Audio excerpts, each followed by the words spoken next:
रत्नागिरी जिल्ह्यामधील महसूल विभाग, ग्रामविकास विभाग, अन्न नागरी पुरवठा विभाग, अन्न आणि औषध प्रशासन विभाग या चारही विभागांचा आढावा राज्यमंत्री म्हणून आज मी घेतला. आढावा घेत असताना माननीय बावनकुळे साहेबांनी महसूल मंत्री म्हणून, त्यानंतर संबंधित माझ्याकडे राज्यमंत्री म्हणून जी खाती आहेत, ह्या खात्याच्या अंतर्गत जे काही आमच्या शासनाने महत्त्वपूर्ण निर्णय घेतलेला आहे त्याची अंमलबजावणी महाराष्ट्रभर दौरे करत असताना अनेक जिल्ह्यांचा मी आढावा आजपर्यंत घेतलेला आहे आणि रत्नागिरी जिल्ह्याचा आढावा हा घेण्याचा आज प्रयोजन केल्याच्या नंतर ज्या काही त्रुटी आढळल्या त्याच्या संबंधित अधिकाऱ्यांना आम्ही सूचना केलेल्या आहेत. त्यामध्ये प्रामुख्याने विशेषतः घरकुलांची बांधकामं चालू असताना त्यांना पाचबरास जी मोफत वाळू उपलब्ध करून द्यायची आहे त्या बाबतीतली अंमलबजावणी ही समाधानकारक नाही, तर त्याची अंमलबजावणी ही जिल्ह्यामध्ये अग्रेसरपणे झाली पाहिजे. त्याकरता आवश्यक असल्यास जे काही शासन स्तरावरनं काही निर्णय बदलायची आवश्यकता असेल किंवा नवीन निर्णय घ्यायची आवश्यकता असेल तर ती देखील आमची तयारी आहे. परंतु त्या बाबतीतली अधिकाऱ्यांची उदासीनता नक्कीच त्या बाबतीमध्ये मी नाराजी व्यक्त केली. तसे मी सूचना संबंधित अधिकाऱ्यांना देऊन ही पाचबरास मोफत वाळू ही घरकुलासाठी लाभार्थ्यांना उपलब्ध करून द्या असं सूचना मी केलेल्या आहेत. दुसरं आपल्याला माहिती आहे की तहसीलदार स्तरावरती, प्रांताधिकारी स्तरावरती अनेक वर्ष काही केसेस ह्या प्रलंबित राहतात. एकेका केसेसची सुनावणी 4-4, 5-5 वेळा तारखा दिल्या जातात आणि केसेस त्या प्रलंबित राहतात. त्यामुळे लाभार्थीची किंवा तिथे ज्यांच्या बाबतीमध्ये ही सुनावणी चालू आहे त्यांची पिळवणूक होते आणि या बाबतीतल्या या केसेसची पेंडन्सी ही लवकरात लवकर पूर्ण करण्याच्या सूचना शक्यतो जास्तीत जास्त 2 सुनावणीमध्ये आपण हा विषय संपवले पाहिजे. आता जर आपण कायदा करून हायकोर्टामध्ये देखील आपण जास्तीत जास्त 2 ॲडजॉर्नमेंटच्या आपण आता कायदा केलेला आहे. तर मला वाटतं त्याच धर्तीवरती ह्या सगळ्या केसेस ज्या ज्या ज्या ज्या कुठल्या ज्युडिशियल मॅटर्स आहेत यामध्ये देखील जास्तीत जास्त 2 त्यांनी ॲडजॉर्नमेंट घ्यावे आणि ह्या सगळ्या केसेस पेंडन्सी पूर्ण कराव्यात. दुसरं एक बाब माझ्या लक्षात आलेली आहे की सर्वसामान्य नागरिकांची सर्वात जास्त पिळवणूक कुठे होत असेल तर ती मंडळ अधिकारी आणि तलाठी स्तरावरती होते. तक्रारी करणं, स्वतःच तक्रारी करायला लावणं आणि चौकशीच्या नावाखाली जी काही तिथे जे काही करप्शन होते त्याला कंट्रोलमध्ये आणणं अत्यंत आवश्यक आहे. आणि म्हणून मी आज सूचना केलेल्या आहेत. रत्नागिरी जिल्ह्यामधील मंडळ अधिकाऱ्यांचं जेवढं त्यांचं दप्तर आहे, हे दप्तर क्रॉस व्हेरिफिकेशनच्या द्वारे आम्ही आता तपासाला आम्ही सुरुवात करणार आहोत. म्हणजे खेडमधल्या असलेल्या मंडळ अधिकाऱ्याकडे त्याचं जे दप्तर आहे ते लांजामधला एक जबाबदारी अधिकारी येईल आणि ते संपूर्ण त्याचं दप्तर तपासेल, जी पूर्णपणे चौकशी केली जाईल. अनियमितता असेल तर त्याच्यावरती तिथल्या तिथेच कारवाईचे आदेश आम्ही दिलेले आहेत.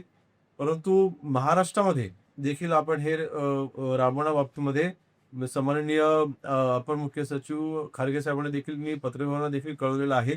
त्यासोबत हे राज्यामध्ये देखील राबवलं जाईल. परंतु याची सुरुवातच मी रत्नागिरी जिल्ह्यापासून करायचे आदेश हे मी आज दिलेले आहेत.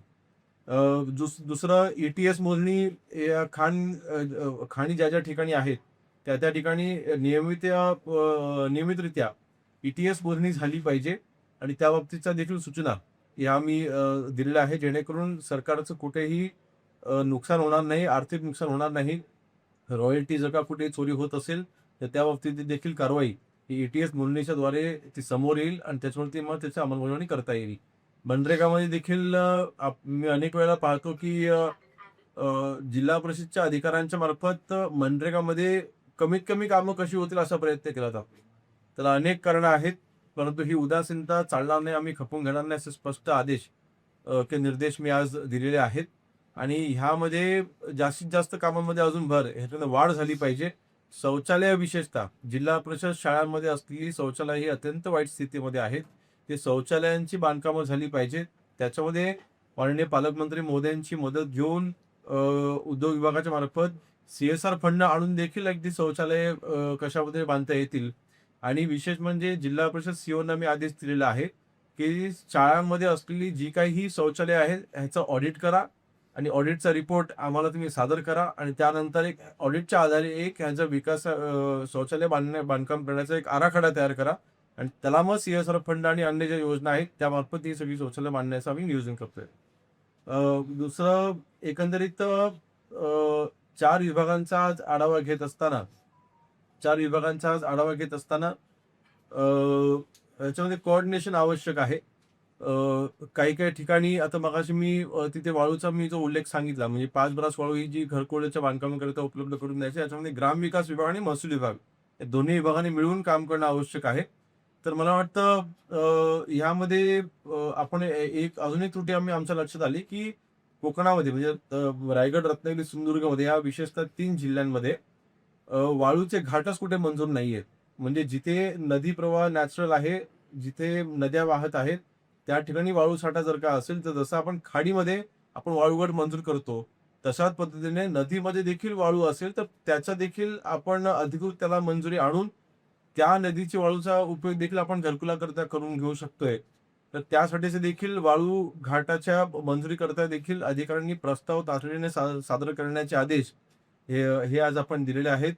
अन्ननागरी पुरवठा विभागामध्ये गोडाऊनमध्ये आपण अनेक वेळेला आम्ही पाहतोय, की दुकानदारांपर्यंत, रास्त दुकानदारांपर्यंत जे काही धान्य यायचं आहे, अजूनही आज 21 तारीख आलेली असताना देखील अजूनही काही दुकानामध्ये धान्य पोहोचलेलं नाही. तर लाभार्थ्यांपर्यंत ते पोहोचणार कधी? आणि म्हणून त्याची दखल घेत जे काही FCIच्या ज्या गोडाऊनमधनं उशिरा धान्य येते त्याची नेमकी कारणं काय? तिथे जे काही माथाडींचे जे काही प्रश्न आहेत त्याच्यामुळे काही प्रलंबित विलंब होतोय किंवा जिल्हा स्तरावरनं ज्या काही चुका होत आहेत, काही-काही ठिकाणी ट्रान्सपोर्ट जे करतायत त्यांच्या काही चुका आहेत. काही ठिकाणी मी आज ट्रान्सपोर्टर बदलण्याचे देखील मी आदेश दिलेले आहेत. त्यांच्या दिरंगाईमुळे देखील रास्त दुकानदारांपर्यंत धान्य उशिरा पोहोचतंय. मग इथे अजिबात दिरंगाई चालणार नाही. अंत्योदय यादी असू द्या किंवा नसू द्या, परंतु धान्य त्या दुकानदारांपर्यंत वेळेत पोहोचलं पाहिजे. जे शेवटच्या लाभार्थ्यांपर्यंत वेळेत गेलं पाहिजे. आता उत्सव येतोय, पुढच्या या उत्सवाच्या दिरामुळे देखील हा विलंब झाला, तर नक्कीच जनतेचा रोष शेवटी आम्हाला अंगावर घ्यावा लागेल. म्हणून अधिकाऱ्यांनी याकडे जातीनं लक्ष द्यावं आणि गोडाऊनच्या ज्या समस्या आहेत त्या दूर करून ट्रान्सपोर्टच्या ज्या समस्या आहेत, जे आम्ही आदेश दिलेले आहेत त्याचं पालन करून त्या ठिकाणी धान्य हे व्यवस्थित चांगल्या क्वालिटीचं धान्य हे वेळेत पोहोचावं ह्याकरता तिथे उपाययोजना कराव्या. अशा सूचना आम्ही आज केलेल्या आहेत. आणि विशेष म्हणजे आपल्या रत्नागिरी जिल्ह्यामध्ये प्रशासनाच्या बाबतीत देखील नक्कीच काही बदल करणं आवश्यक आहे. तर त्या अनुषंगाने देखील त्याची देखील नोंद हे मी घेतलेली आहे.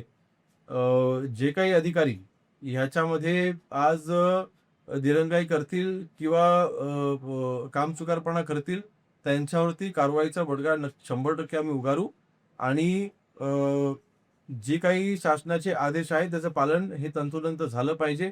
त्याची अंमलबजावणी झाली पाहिजे.